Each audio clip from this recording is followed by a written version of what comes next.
सीताराम, श्री सीताराम, श्री सीताराम, श्री सीताराम।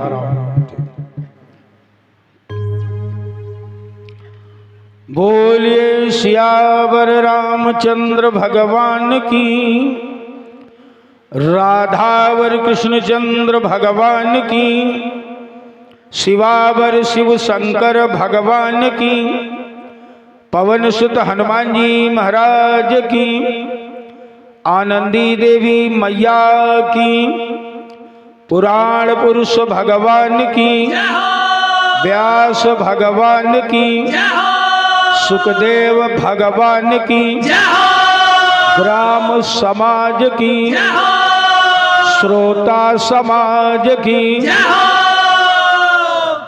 ओम परम तत्वाय श्री शंभु तीर्थाय गुरुभ्यो पाद पंकजेभ्यो नमः। ब्रह्मानंदं परम सुखदं केवलं ज्ञानमूर्तिं द्वंद्वातीतं गगन सदृशं तत्त्वमस्यादिलक्ष्यम् एकं नित्यं विमलमचलं सर्वधी साक्षिभूतं भावातीतं त्रिगुणरहितं सद्गुरुं तं नमामि। वंशी विभूषित करान् नवनीरदाभात पीतांबरादरुण बिंब फलाधरोष्ठात् पूर्णेन्दु सुंदर मुखात् अरविंद्र नेत्रात् कृष्णात् परं किमपि त्वमहं न जाने। श्री राम राम रघुनंदन राम राम, श्री राम राम भरताग्रज राम राम, श्री राम राम रणकरकस राम राम, श्री राम राम शरणं भव राम राम। तामग्निवर्णां तपसा ज्वलन्तीं वैरोचनीं कर्मफले सुजुष्टां दुर्गां देवीं शरणं प्रपद्या महेशुरा नासयित्रते नमः। उल्लंघ्य सिंधो सलिलं सलीलं यः शोकबह्निं जनकात्मजाया आदाय तेनैव ददाह लंकां नमामि तं प्राञ्जलिराञ्जनेयम्। गिराय रथ जल बीच सम कहियत भिन्न न भिन्न वंदौ सीता राम पद जिनहि परम प्रिय खिन्न। लेत सदा सुदीन की सहज दया के धाम जननी जनक कमलेश के प्रभु श्री सीता राम। बोले श्री रामकृष्ण भगवान की जय। अनंत कोटि ब्रह्मांड नायक कर्तुम कर्तुम अन्यथा कर्तुम अकारण करुणा वरुणालय परात्पर पूर्ण ब्रह्म परमेश्वर प्रभु श्री राम उद्भव स्थित संगार कारिणी क्लेशहारिणी सर्वश्रेयस्करी भगवती श्री सीता श्री राम कथा के अनन्य रसिक अनंत बलवंत संत श्री हनुमंत लाल जी महाराज जिनकी चरण शरण के सानिध्य में ये राम कथा सत्रह चौथे दिन में प्रवेश कर रहा है, ऐसी आद्या शक्ति पराम्बा भगवती माँ आनंदी देवी, श्री आनंदी देवी सेवा समिति के समस्त अध्यक्ष, उपाध्यक्ष, कोषाध्यक्ष, अन्य पदाधिकारी गण, सम्मानित कार्यकर्तागण, सम्मानित दानदातागण, मंचस्थ संगीत के स्वर के साथ ईश्वर की कथा को सजाने संवारने में हमारा सहयोग करे सहयोगी बंधु, और जिनकी उपस्थिति मात्र से कथा पांडाल गौरवान्वित थे, ऐसे समस्त देव स्वरूप श्रोतावृंद, आप सभी के श्री चरणों में प्रणाम करता हुआ मैं आचार्य कमलेश मिश्र कमल भगवत कथा के द्वारा आपकी सेवा करूं। आइए, देशी धर्म मंच की परंपरा है, सर्वप्रथम 2-4 बार भगवान नाम फिर कथा। निवेदन वही है कि जिनको भगवान ने राग दिया है, राग से बोलना, नहीं तो अनुराग से बोलना, अन्यथा बड़े भाग से बोलना। सभी माता भ्राता जो जहां हैं वही से भगवान नाम संकीर्तन करेंगे। धन्यवाद। हरि ही शरणम, हरि ही शरणम, हरि ही शरणम, हरि ही शरणम, हरि बोल।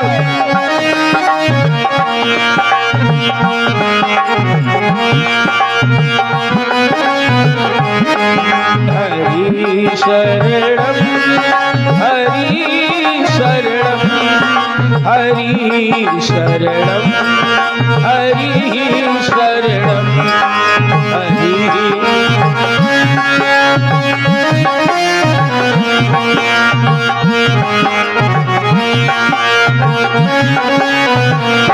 ओ हरि शरणम, हरि शरणम, हरि शरणम, हरि शरणम, हरि।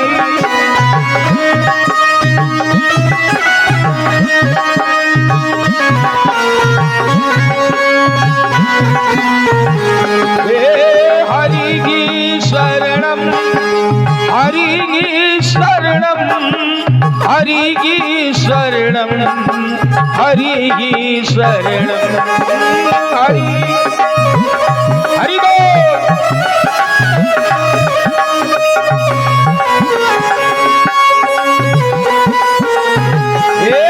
हरि शरणम, हरि शरणम, हरि शरणम, हरि शरणम, हरि शरणम।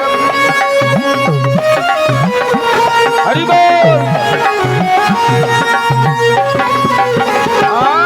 हरि शरणम, हरि शरणम, हरि शरणम, हरि शरणम।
शरणम, हरि शरणम, हरि शरणम, हरि शरणम, हरि।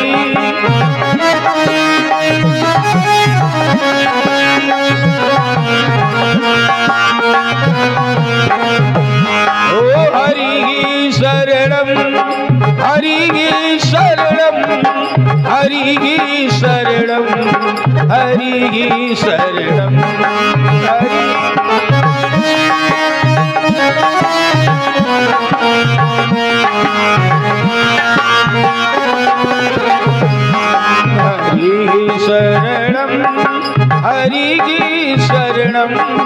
हरि शरणं हरि शरणं हरि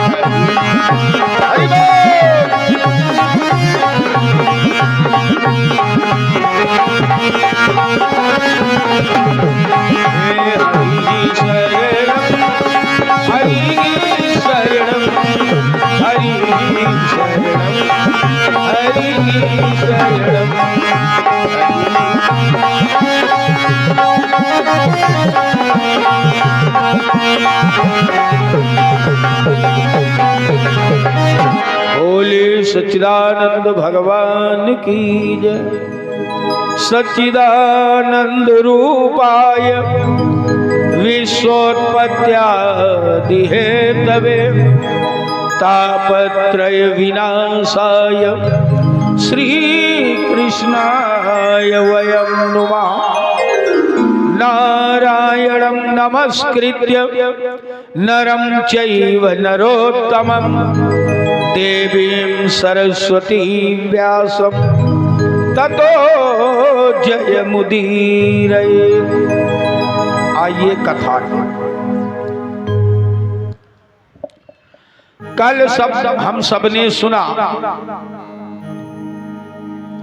विमाता के व्यंग बाणों से आहत होकर के ध्रुव वन में गया।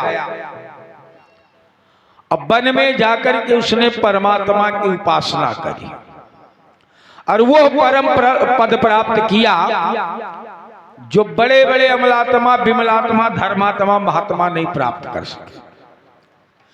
इन्हीं ध्रुव की वंश परंपरा में एक राजा हुए जिनका नाम है अंग। राजा अंग एक बार यज्ञ कर रहे थे।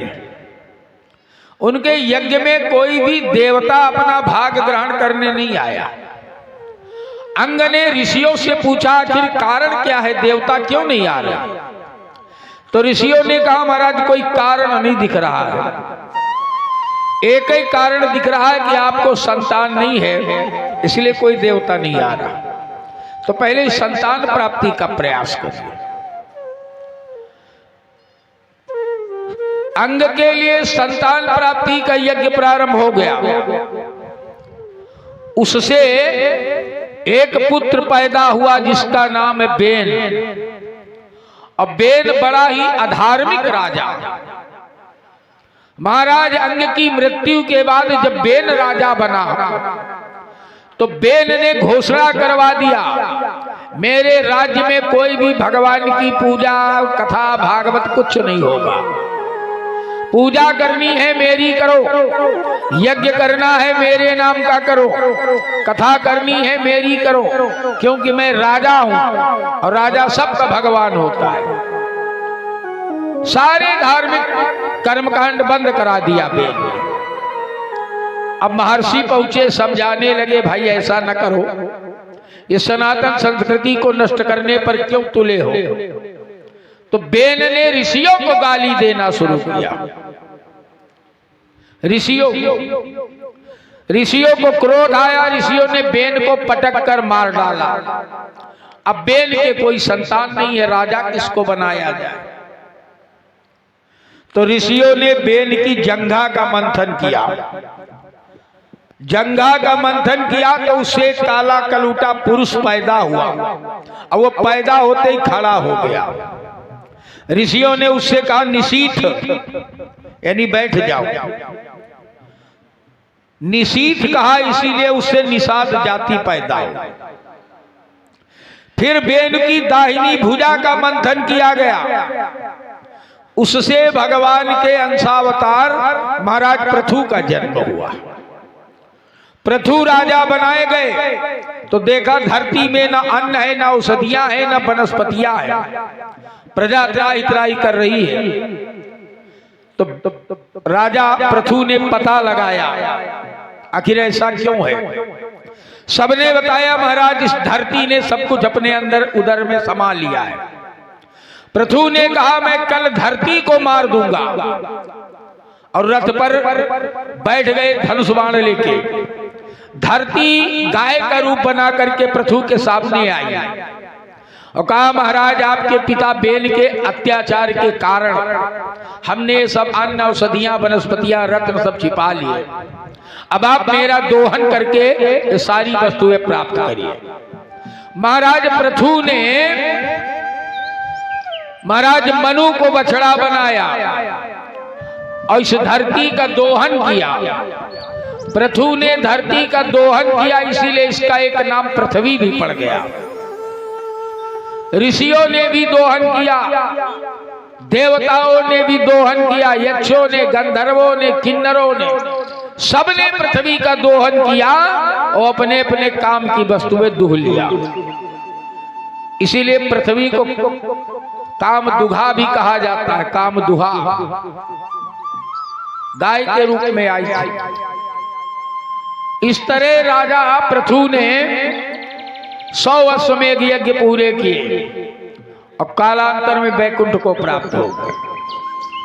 इधर महाराज मनु के जो दूसरे पुत्र थे जिनका नाम था प्रियव्रत, प्रियव्रत पहले तो निवृत्ति मार्गी हो गए, बाद में राजा बने, प्रवृत्ति मार्गी हुए।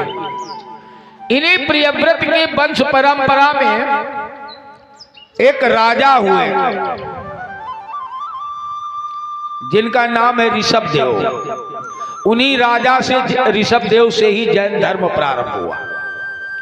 ऋषभदेव जी ने अपने पुत्रों को बड़ी गजब की शिक्षा दिया।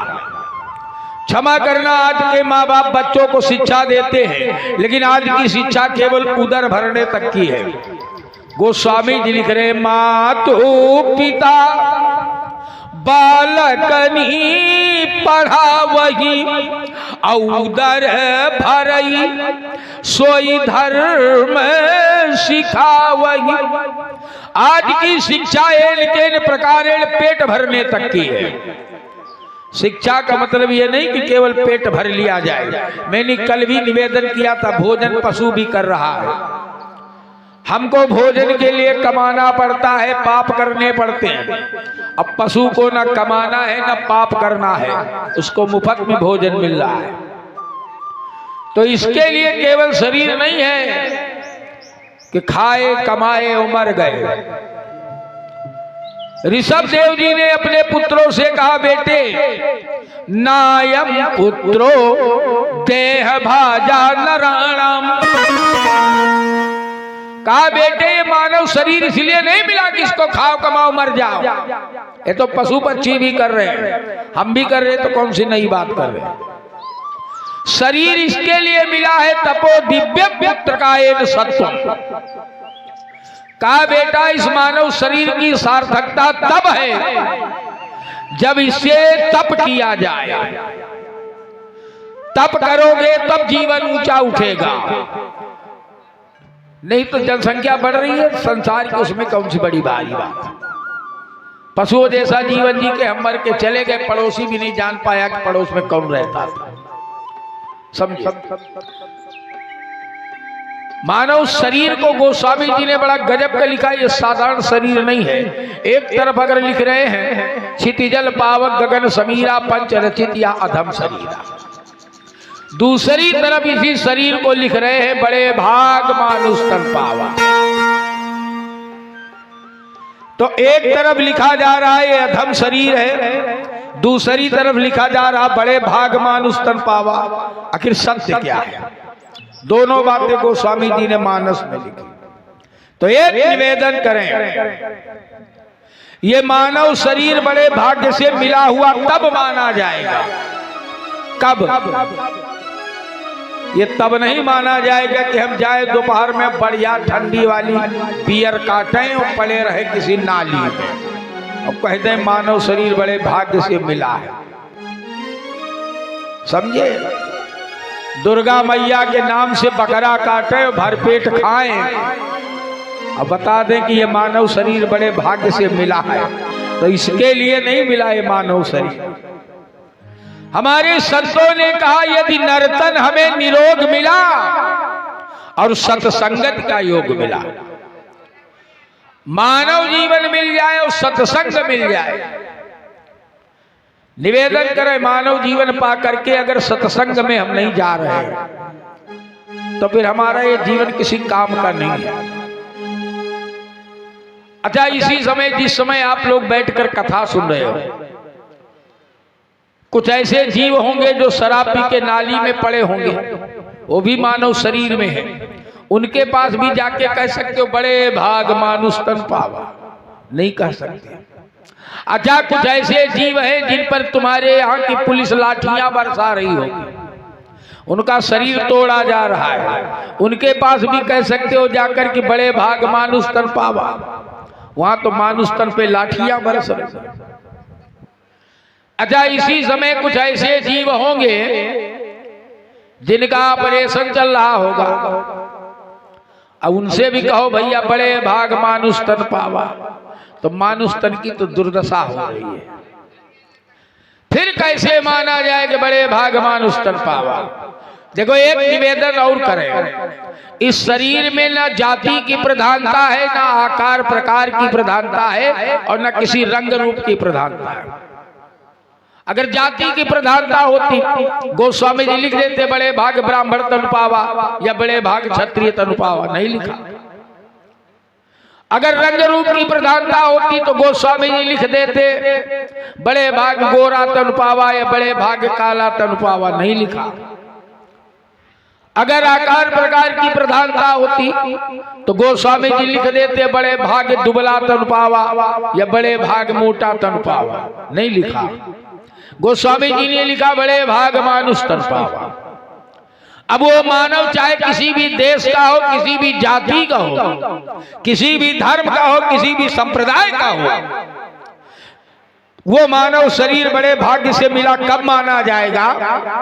तो हमारे संतों ने कहा यदि नर्तन हमें निरोग मिला, मानव जीवन मिल जाए और निरोगी जीवन मिल जाए। इसलिए कि निरोगी होना भी हमारे यहाँ एक प्रकार का सुख है। श्रीमद् वाल्मीकि रामायण में 6 प्रकार के सुख बताए गए। 6 कौन कौन से? बोले अर्थागमो नित्यम अरोगिता च अप्रिया च भार्या प्रियवादिनी च वसस्य पुत्रो अर्थ करी च विद्या। बोले ये खड जीव लोके सुखा निराजन। वाल्मीकि रामायण के अनुसार पहला सुख है अर्थागमो नित्यम, नित्य हमारे घर में धन आता हो। अच्छा, नित्य धन आएगा तो सुख तो मिलेगा भाई, लेकिन धन तो आता है और महीने में 20,000 खाली मुकदमा में चले जाए, 30,000 की खाली शुगर की दवाई, तो ईमानदारी से बताओ धन से सुख मिलेगा? नहीं मिलेगा। तो दूसरा सुख है अरोगिता चा, हमारा शरीर, हमारा घर, हमारा परिवार, हमारा समाज, हमारा राष्ट्र निरोगी हो, ये दूसरा सुख है। और तीसरा बोले प्रिया च भार्या, पत्नी हमें प्रिय हो, यह हमारे जीवन का तीसरा सुख है। अच्छा, पत्नी सबको प्रिय होती है। मान लो पत्नी आपको बहुत प्रिय है और आप थके हारे कहीं से आते हो मेहनत करके, और पत्नी ऐसा बोले कि शरीर में आग लग जाए, ईमानदारी से बताओ पत्नी प्रिय लगेगी? नहीं लगेगी। तो पत्नी के लिए भी शर्त है कि प्रियवादिनी चा, पत्नी प्रिय बोलने वाली हो, ये चौथा सुख है। अब पांचवा वसस्य पुत्रो, हमारा बेटा हमारे बस में हो, ये हमारे जीवन का पांचवा सुख है। और एक निवेदन करें, आज क्षमा करना 70% घरों से ये सुख गायब है। हमारा बेटा हमारे बस में नहीं है, समझे?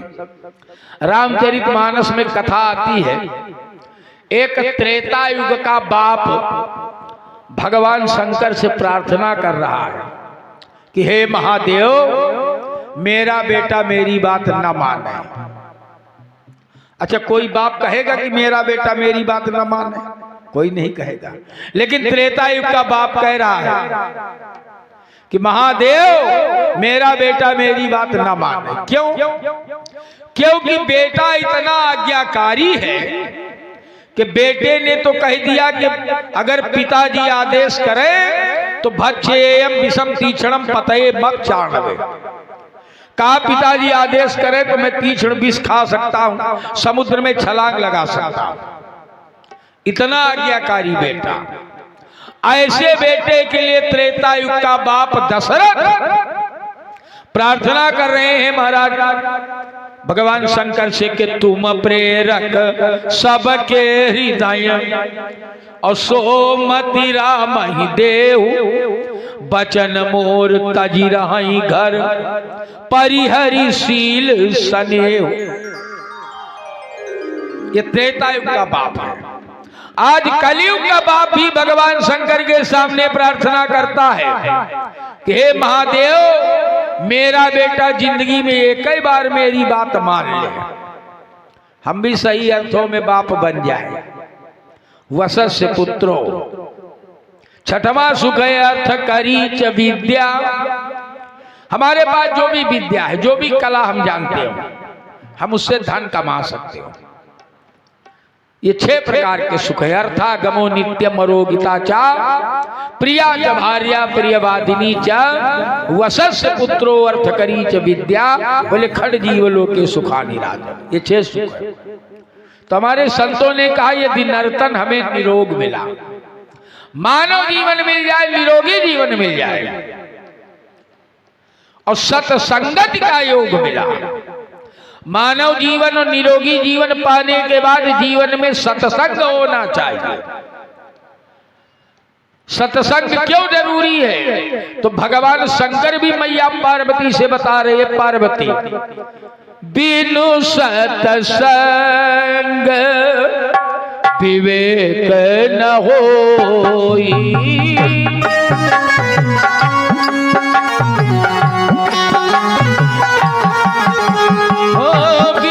सत्संग विवेक न होई।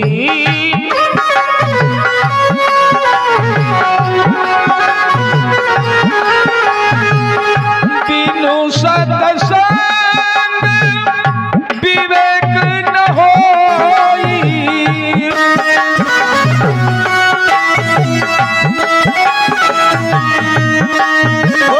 बिनु सत्संग विवेक न होई। राम कृपा बिनु सुलभ न सोई।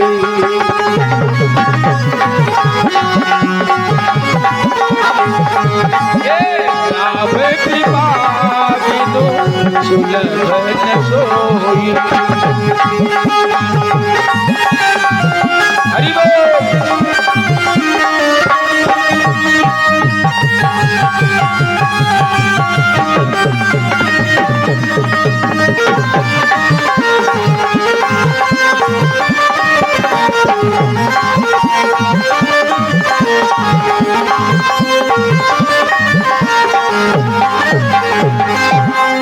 बोले बिनु सत्संग विवेक न होई। अच्छा, जैसे ही शंकर जी ने पार्वती जी से कहा पार्वती बिना सत्संग के विवेक नहीं हो सकता। पार्वती ने कहा वो सत्संग क्या है जिसके द्वारा विवेक होता है? देखो ज्ञान और विवेक में थोड़ा सा अंतर है। ज्ञान और विवेक में इतना ही अंतर है। एक बढ़िया सा उदाहरण बना रहे। जैसे हम यहाँ चावल रखे और दाल रखे, सबसे पूछें हमने क्या क्या रखा है, लोग बता देंगे दाल और चावल रखा है। अच्छा, ये दाल चावल को एक में मिला दें हम, अब पूछे हमने क्या किया, सब बताएंगे आपने ऐसा दाल में चावल मिलाया। अब कहा जाए दाल को अलग अलग करो, चावल को अलग करो, जो ये प्रक्रिया है यही विवेक है। दाल चावल एक में मिलाने तक ज्ञान है, अब दाल को चावल से पृथक करना है, यही विवेक है।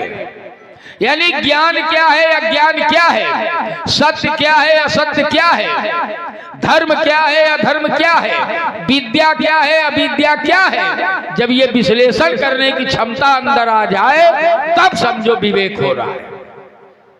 अब विवेक कहाँ मिलेगा? बोले बिनु सत्संग विवेक न हो। अच्छा, तो पार्वती ने कहा वो सत्संग क्या है जिसके द्वारा विवेक होता है? तो शंकर जी ने कहा पार्वती, सत्संग दो शब्दों से मिलकर बना, सत और धन संग। सत माने सत्य और संग माने साथ।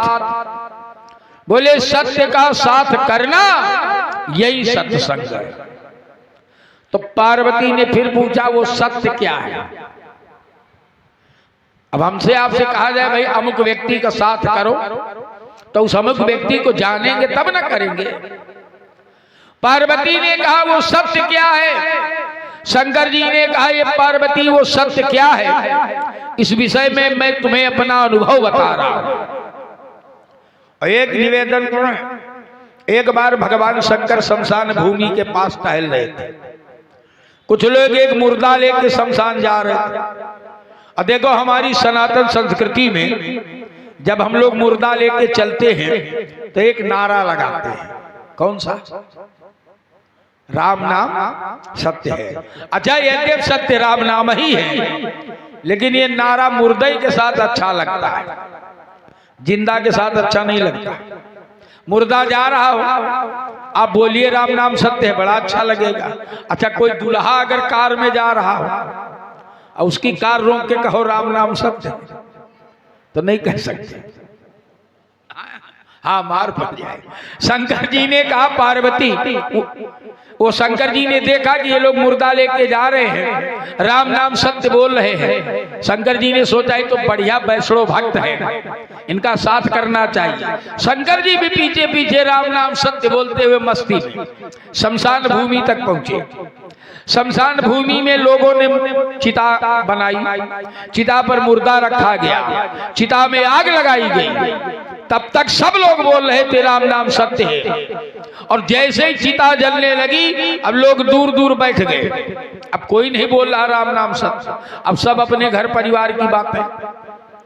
तो शंकर जी ने कहा ये तो अजीब भगत है भाई, अभी कह रहे थे राम नाम सत्य है, अब चिता क्या जला दिया, राम नाम सत्य बोलना ही बंद कर दिया।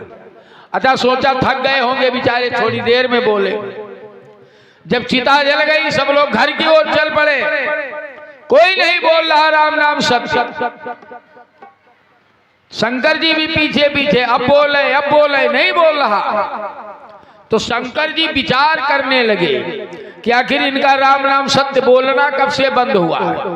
तो याद आया कि जब से चिता में आग लगाया तब से। तो शंकर जी ने सोचा कहीं ऐसा तो नहीं है कि इनका वो राम नाम सत्य उसी चिताई में जल गया। बस ये विचार आते ही भगवान शंकर, अरे बच्चे क्या कर रहे हो, ये क्या कर रहे हो, तुम मीठा उछाल लो या लोगों को लग जाएगा। तो शंकर जी ने सोचा कहीं वो राम नाम सत्य उसी चिता में तो नहीं जल गया, इसीलिए तो नहीं बोल रहे। बस ये विचार आते ही भगवान शंकर वापस शमशान भूमि में पहुंचे और चिता की उस ठंडी हुई राख को अपने शरीर पर लगाया और आज पार्वती को बताया कि पार्वती मैं जान गया वो सत्य क्या है। पार्वती ने कहा वही तो मैं जानना चाहती हूँ। तो शंकर जी ने कहा बचपन में बताया गया धरा धाम सत्य है और यौवन में बताया गया अर्थ काम सत्य है। लेकिन पिंजड़े का पंछी, यही जो बोल रहा है, ये पिंजड़े का पंछी जब इस पिंजड़े को छोड़ चला, फिर तो अंत में बताया गया राम नाम सत्य है। ये तो अंत में बताया गया राम नाम सत्य है। इसलिए उमा कहूँ मैं अनुभव अपना, वो सत्य क्या है, बोले सत्य हरि भजन और जगत सब सपना। शंकर जी ने कहा पार्वती दुनिया का सबसे बड़ा सत्य है भगवान का भजन करना। इसीलिए मैं निवेदन किया करता हूं कि आप लोग भजन किया करो। अच्छा नहीं समय है, वैसे तो समय है, काम करते करते भजन कर सकते हो, ऐसा कुछ नहीं।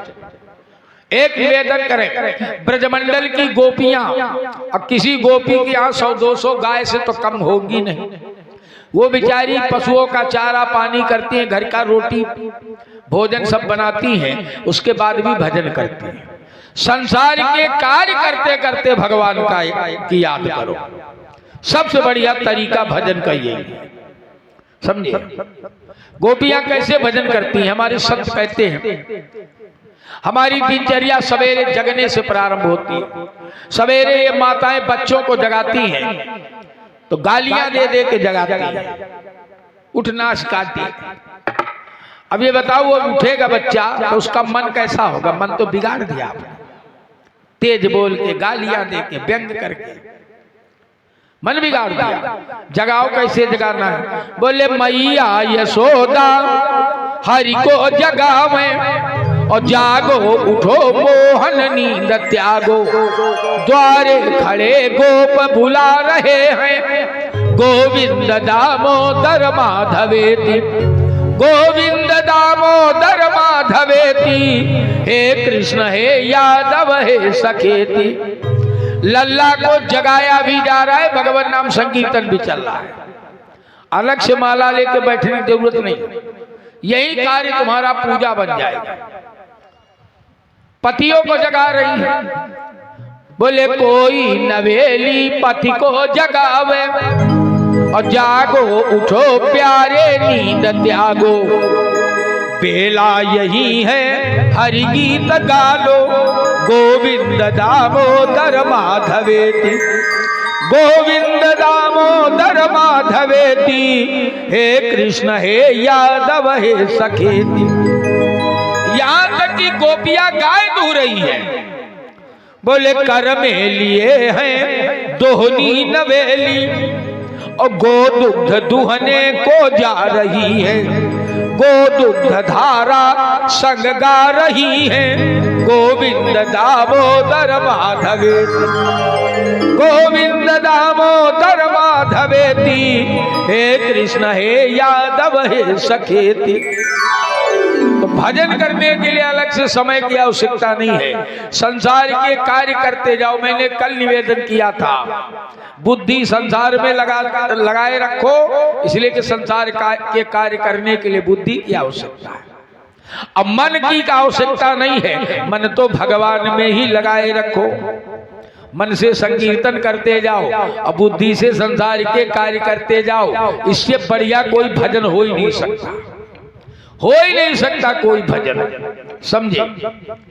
तो निवेदन करना है, इतना ही कर लो, अच्छा नहीं कर सकते तो शाम को जब घर में रोटी वोटी खा के सब लोग फुर्सत में आ जाओ, तुम जो भी अपना मोबाइल चलाते हो सब चलाओ, हम मना नहीं करते। जब रात्रि में ये हो जाए कि अब सोना है तो 10 मिनट के लिए एक जगह इकट्ठे हो जाओ पूरे घर के लोग, और एक बहुत बढ़िया सा महामंत्र है कलिसंतरण उपनिषद का। कलिसंतरण उपनिषद का महामंत्र है जो हिंदी में है, 32 अक्षर का, और उसी को एक व्यक्ति गावे और बाकी घर के सब दोहरावे। केवल आधे घंटे यही क्रिया करो, देखो कितना फायदा मिलता है, और बड़ा गजब का मंत्र। आइए बोलिए सब लोग, हरे राम राम राम हरे हरे, हरे राम राम राम हरे हरे। बोलो हरे कृष्ण कृष्ण कृष्ण हरे हरे, हरे कृष्ण कृष्ण कृष्ण हरे हरे, हरे राम राम राम हरे हरे, हरे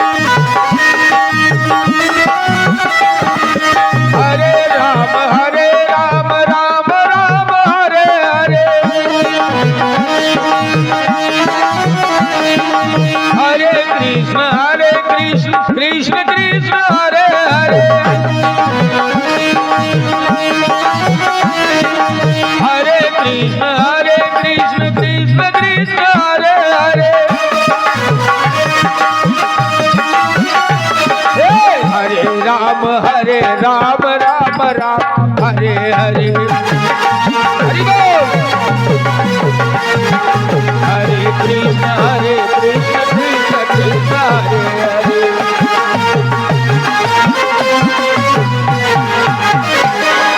बोले राम कृष्ण भगवान की जय। जय इतने जोर ना बोला करो, ने टीन उर्स पर साल टूट गई थी, धीरे बोला करो। देखो जय अगर जोर से बोलोगे तो 3 फायदा है। हम लोग तो सब कुछ फायदे के लिए करते हैं, यहां तक कि हम लोग कथा भी फायदे के लिए ही सुनते हैं। किसी से कहो कथा में चलो, अरे बोले का फायदा, फायदे के लिए हम कथा सुनते हैं। हमारे यहाँ एक संत आए, संत ने गांव वालों से कहा भाई भागवत करवा लो। गांव वालों ने कहा महाराज हमारे पास तो पैसा नहीं है, एक सेठ जी हैं बड़े पैसा वाले हैं, अगर वो तैयार हो जाए तो हम लोग भी थोड़ी थोड़ी मदद कर देंगे, चलो नवरात्र का पर्व चल रहा हो जाएगा। संत जी सेठ जी के पास गए गांव वालों को लेकर, सेठ जी कथा सुन लो। सेठ जी ने कहा पर महाराज हमको कथा से कोई मतलब नहीं। अच्छा संत ने कहा सेठ को शमशान घाट ले चलो। सारे गांव वाले सेठ को लाद करके ले गए शमशान में। शमशान में गए, देखा 30-40 लाशें जल रही हैं और 30-40 जलने के इंतजार में रखी हैं। सेठ जी बड़ी गंभीरता से देखते रहे। मैंने कल भी बताया था ना, शमशान में वैराग्य होता है। अब सेठ जी बड़ी गंभीरता से देख रहे थे। संत ने सोचा सेठ जी को अब वैराग्य हो गया। कहा सेठ जी देख लिया जीवन का अंतिम सत्य, अब तो कथा सुन लो। सेठ जी ने कहा महाराज हमारा इस कथा से कोई मतलब नहीं। संत ने कहा फिर तुम इतनी गंभीरता से क्या सोच रहे हो? सेठ ने कहा महाराज गंभीरता से हम ये सोच रहे हैं कि 30-40 लाशें जल रही हैं, 30-40 जलने के इंतजार में है। यहाँ लकड़ी की खपत बहुत है, अगर लकड़ी का ठेका खोल ले तो फायदा बहुत होगा। समझिए, तो हम लोग तो कथा भी फायदे के लिए सुनते हैं, समझिए। इस महामंत्र का आप लोग घर में आधे घंटे संकीर्तन करिए। मैं दावा करता हूं धर्म मंच से घर की 70% बीमारियां समाप्त, छोटी मोटी जितनी भी बीमारियां हैं मैं दावा करता हूं समाप्त हो जाएंगे। गीता प्रेस गोरखपुर के सौजन्य से हम लोग इसका फ्री ऑफ कास्ट प्रचार प्रसार करते हैं। बढ़िया महामंत्र है, हरे राम राम राम हरे।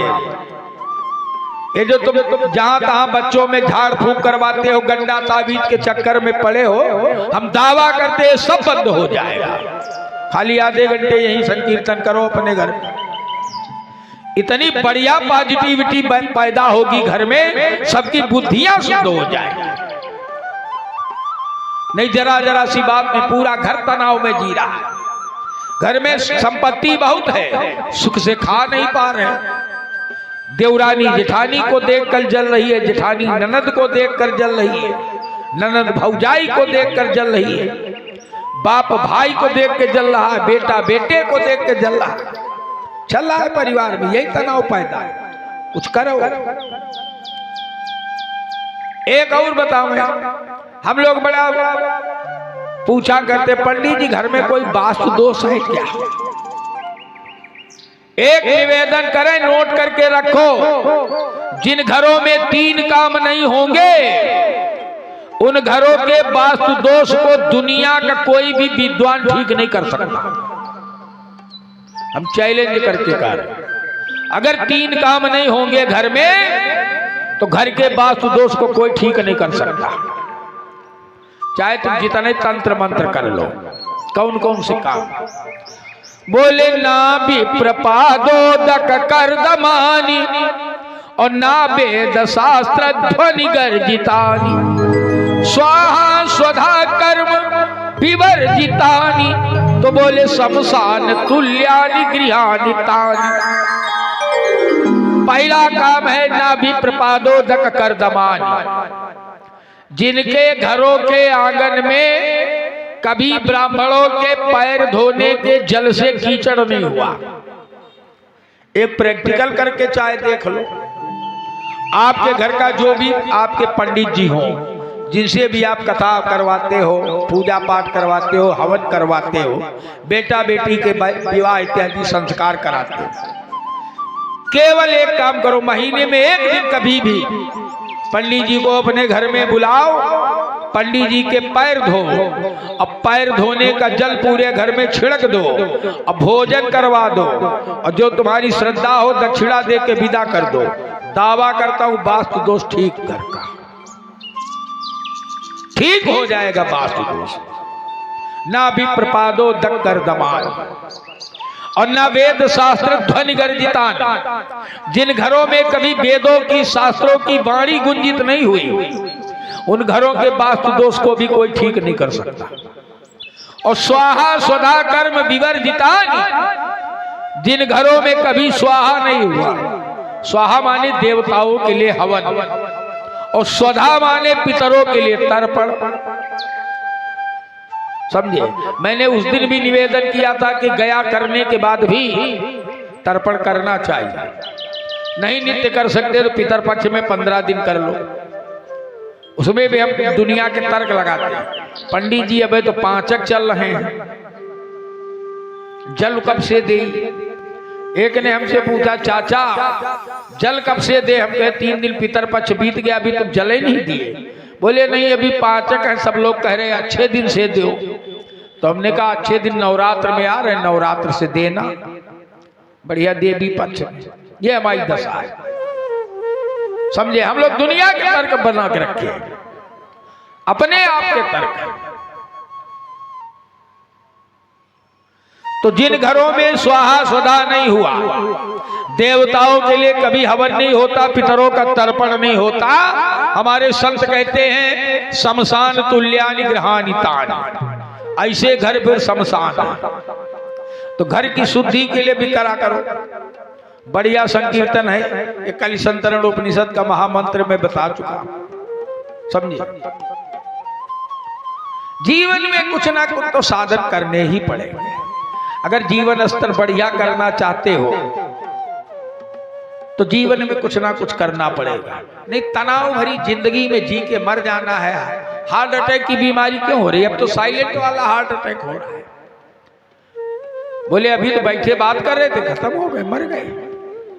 2 मिनट में पता नहीं चला कब मृत्यु आ गया। तो जहां ऐसी स्थिति हो तो उस स्थिति में तो कम से कम बचो।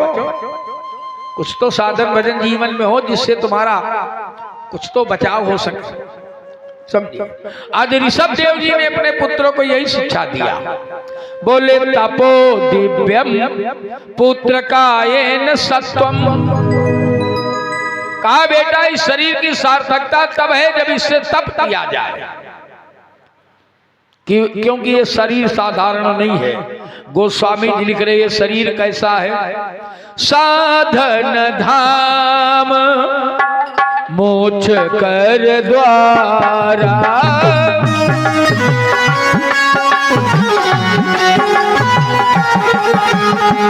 साधन धाम मोक्ष कर द्वारा।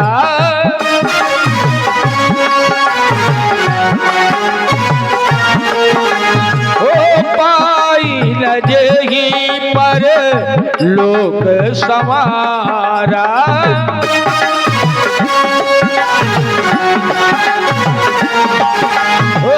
पाई न जही पर लोक समारा।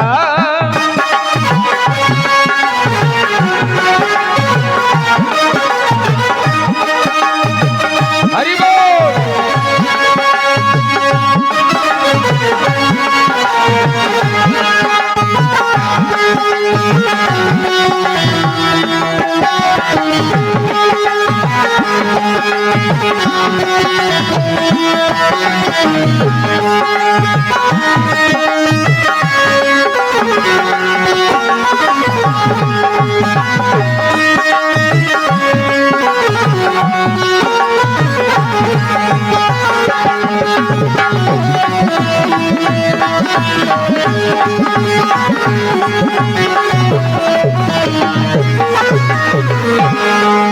बोले ये साधन धाम, ये शरीर क्या है? बोले सारे धामों का साधन है।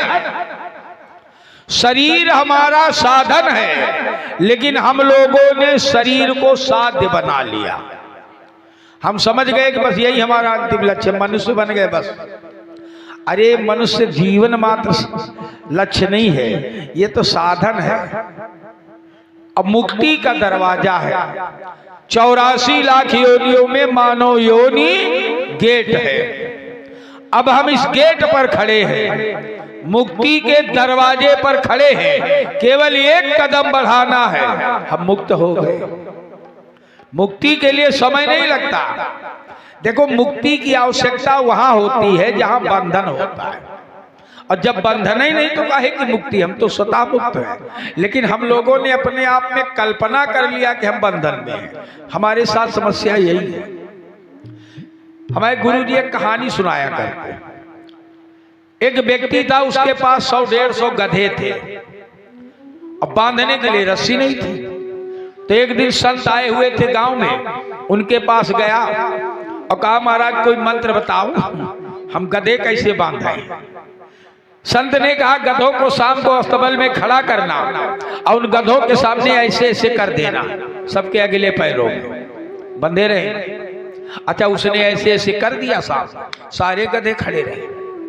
गधों ने समझा हमको रस्सी लग गई। अब सवेरे वो व्यक्ति गधे चराने के लिए चला, तो जानता कि हमने रस्सी नहीं लगाया, लगा हांकने, अब एको गधा न हिले। तो उसने कहा, ये तो ये वाला मंत्र बड़ा गड़बड़। फिर गया संत के पास भाग करके, अरे महाराज वो एको गधा नहीं हिला, आप क्या करें? संत ने कहा, गधे वो नहीं है, गधे तुम हो। अरे तुमने शाम को उनको एहसास करवाया कि तुम बांधे जा रहे हो, उन्होंने मान लिया कि हम बांधे गए। अब उनको एहसास कराओ जाके कि तुम खोले गए हो, तब ना चलेंगे।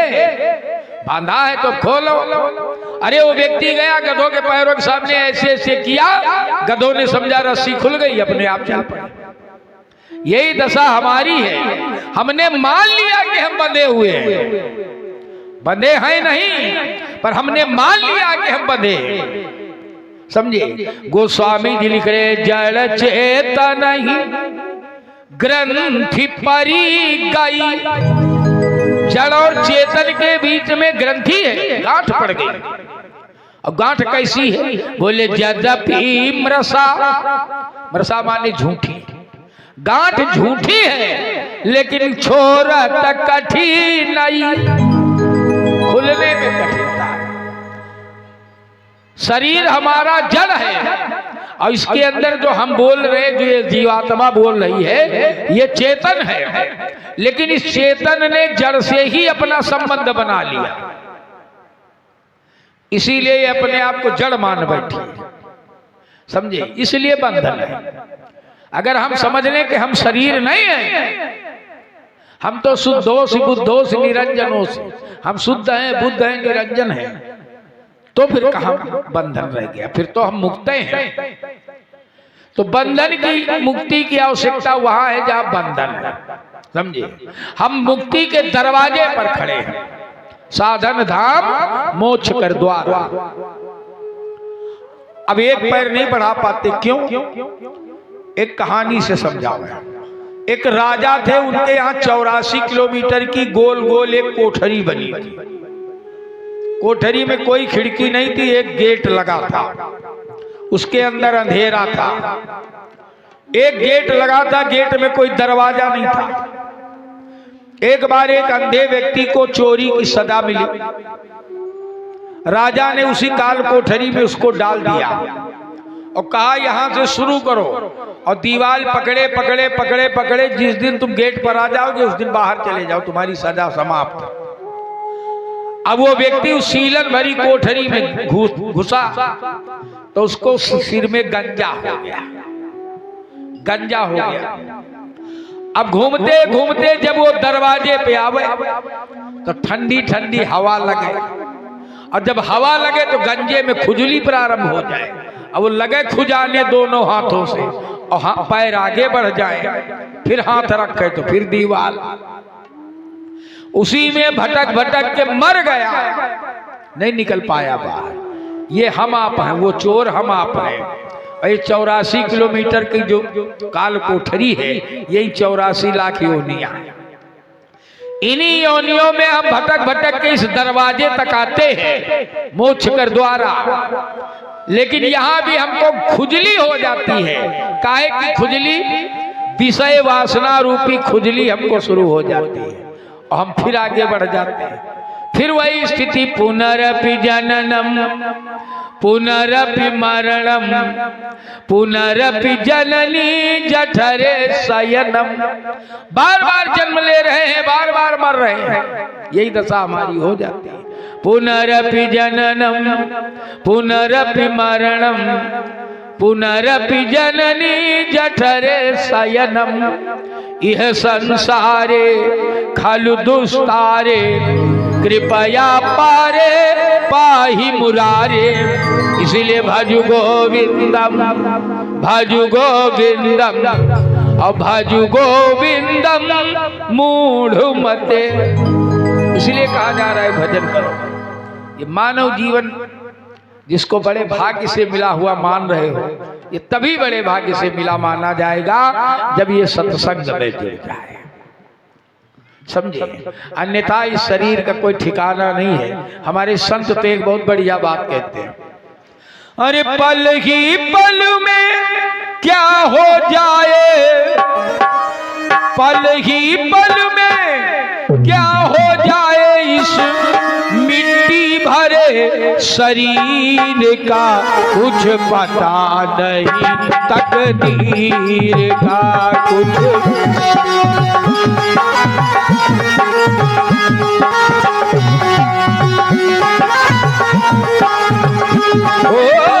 पल ही पल में क्या हो जाए इस मिट्टी भरे शरीर का कुछ पता नहीं, तकदीर का कुछ।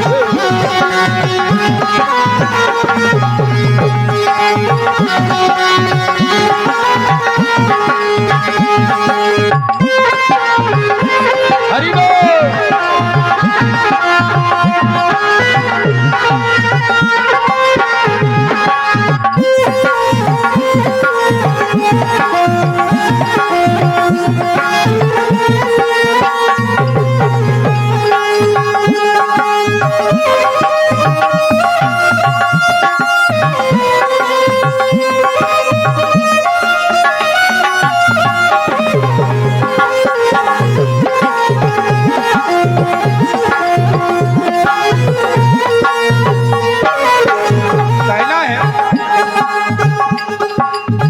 राजा हरिश्चंद्र थे दानी,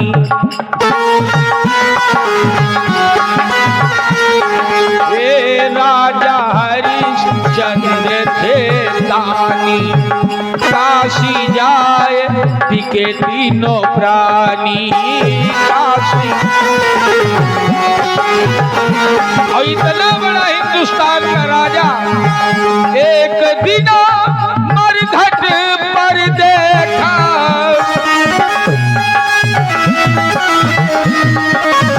एक दिन मरघट पर देखा, खड़ा धरे सिर नीर का कुछ पता नहीं, तकदीर का कुछ पता।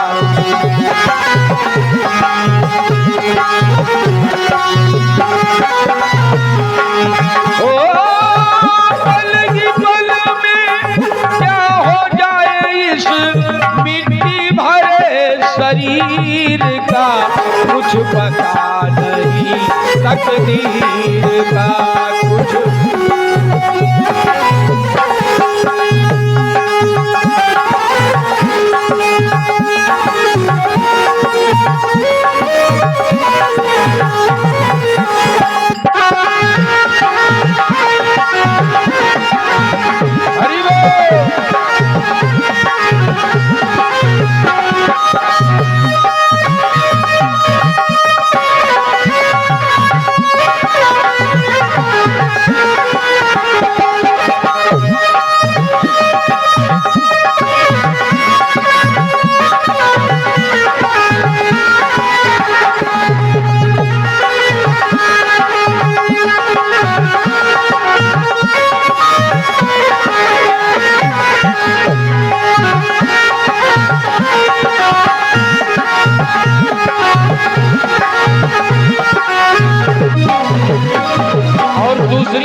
राजा दशरथ के 4 पुत्र थे।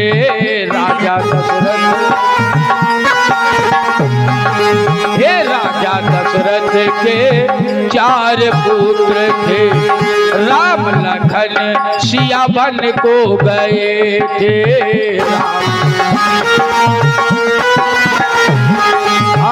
राम लखन सिया वन को गए थे।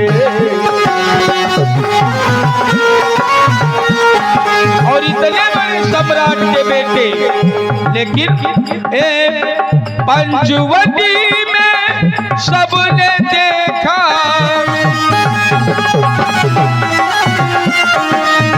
पंचवटी में सबने देखा, पाना धरे फकीर का, कुछ पता नहीं तकदीर का, कुछ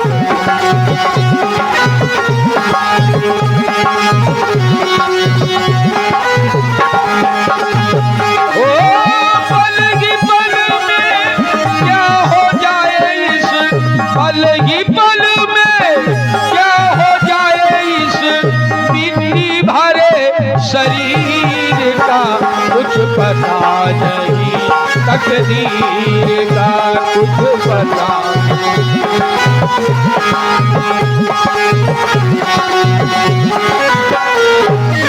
और अंतिम बात, अर्जुन सा तीरंदाज न देखा।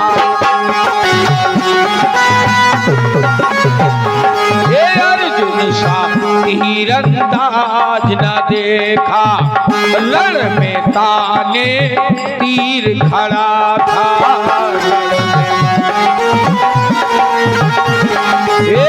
रण में ताने तीर खड़ा था। और इतना बड़ा धनुर्धर, लेकिन एक दिन हिलन ने लूटा।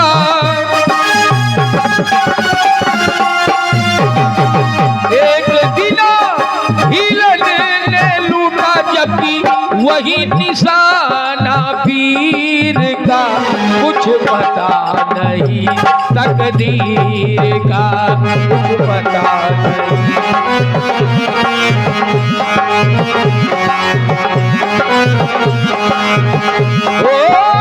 पल ही पल में क्या हो जाए, इस पल ही पल में क्या हो जाए, इस मिट्टी भरे शरीर का, कुछ पता नहीं तकदीर का।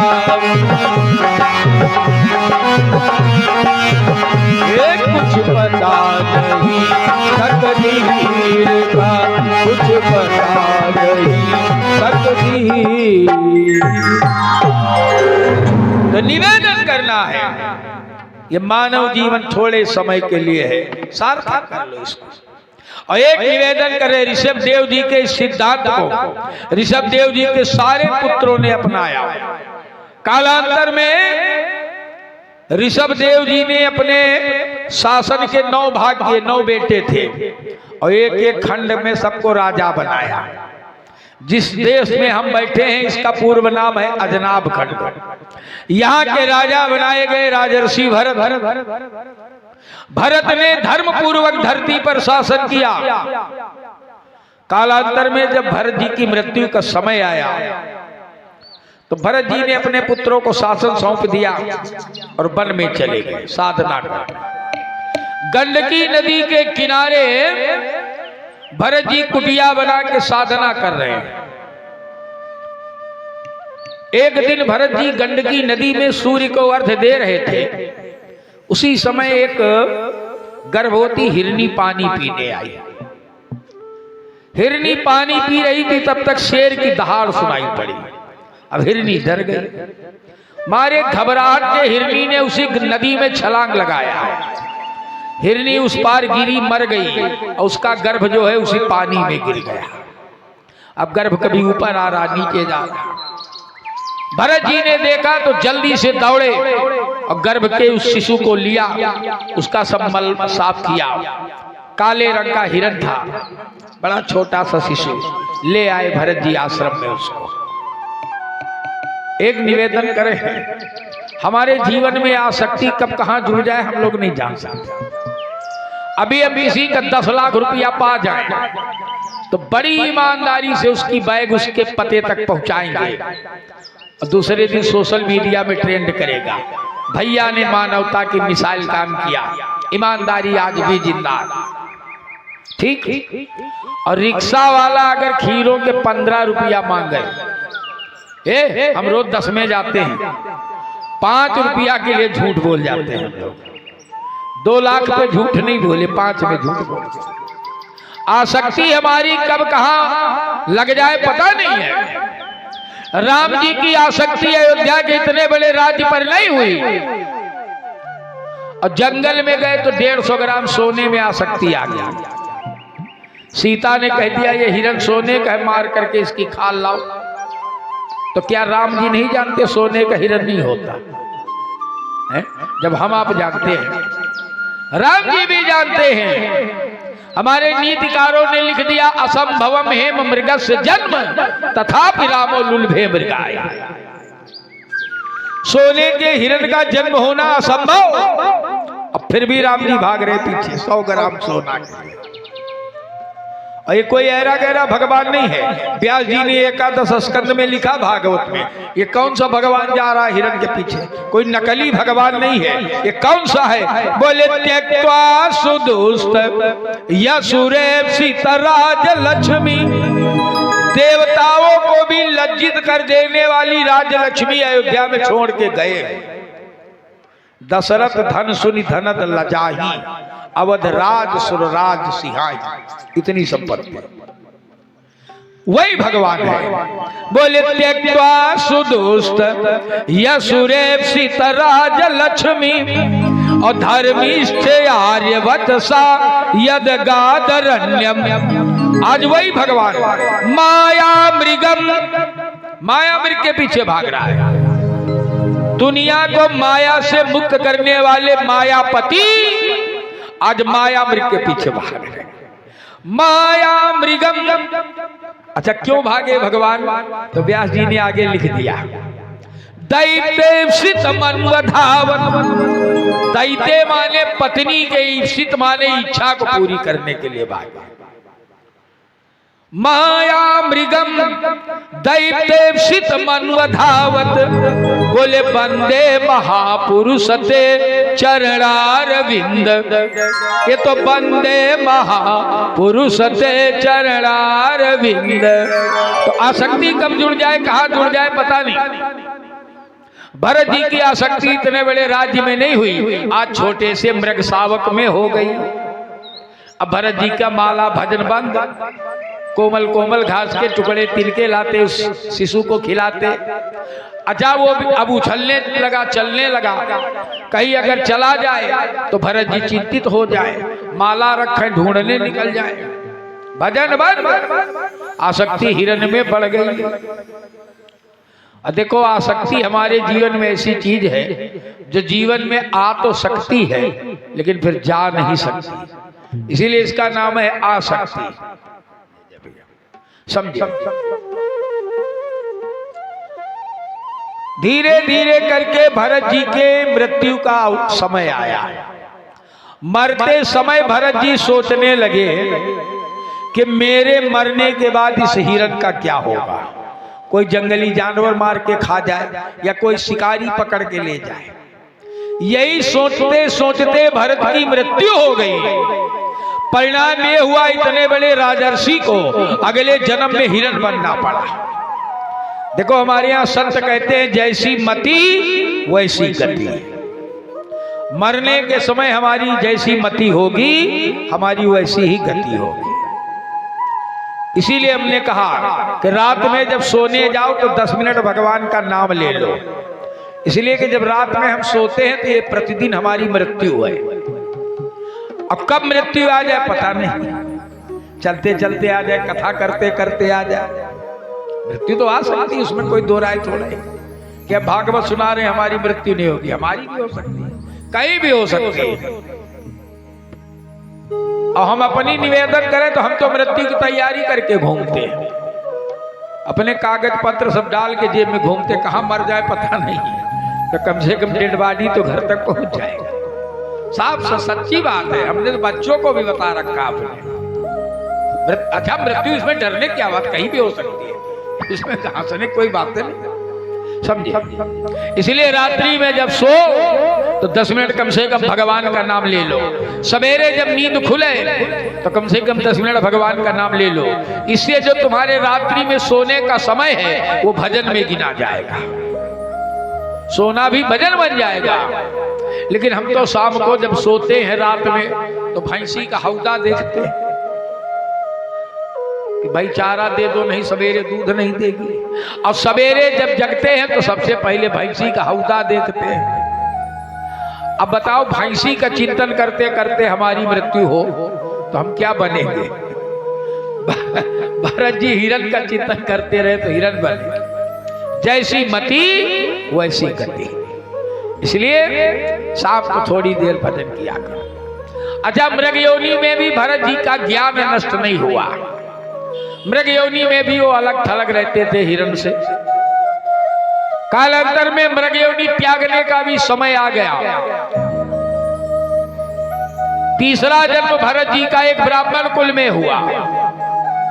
अब ब्राह्मण कुल में हुआ तो इनका शरीर खूब हट्टा कट्टा मोटा ताजा था और ये बोलते नहीं थे, इसीलिए इनको लोगों ने मूर्ख समझ लिया। इनका नाम हो गया जड़ भरत, जड़ हो गया।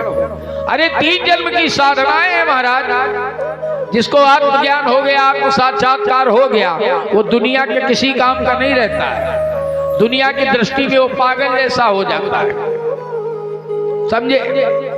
ऐसे आत्मज्ञानी संतों के लिए तो हम लोग कहा करते हैं कि इन्हीं बिगड़े दिमागों में भरे किस्मत के लच्छे हैं, इन्हीं बिगड़े दिमागों में भरे किस्मत के लच्छे हैं। हमें पागल ही रहने दो, हम पागल ही अच्छे हैं।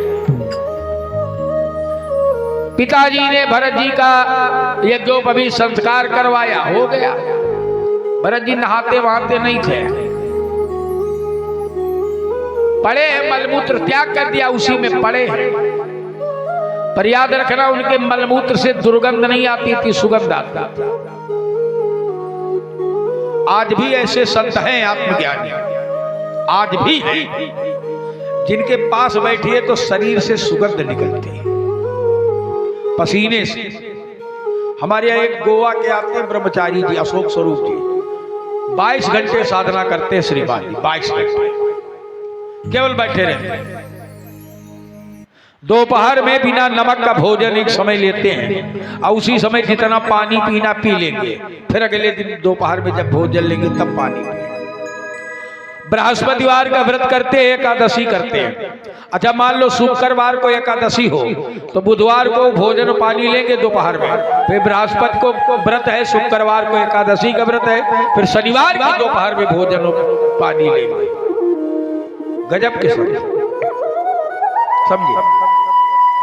भरत जी जड़ जैसे रहने लगे, घर वालों ने भरत जी को घर से भगा दिया। भरत जी जंगल में चले आए, अजगरी वृत्ति में पड़े हैं। अजगरी वृत्ति का मतलब यह है कि प्रारब्ध से जब भी जो मिलेगा पा लेंगे, नहीं मिलेगा भगवत भजन में पड़े, मस्ती में भगवत चिंतन कर। ऐसे संतों के लिए भगवान स्वयं दौड़ के आते हैं, इनके पीछे हरि फिरे कि कहूं भूखे न रह जाए। भगवान सबके लिए करता है, ऐसा नहीं है, हम लोग अनुभव नहीं कर पाते। अच्छा जब भगवान ने हमको पैदा किया तो हमारे दांत तो नहीं थे, तो भगवान ने सोचा ये बेचारा जीव संसार में जा रहा है, कैसे जिंदा रहेगा, तो मां के स्तनों में दूध पैदा कर दिया। मां के स्तनों में दूध पैदा कर दिया, और जब दांत हो गए तो भगवान ने अन्न की व्यवस्था कर दी। अभी भी हम लोग शिकायत करते भगवान न जाने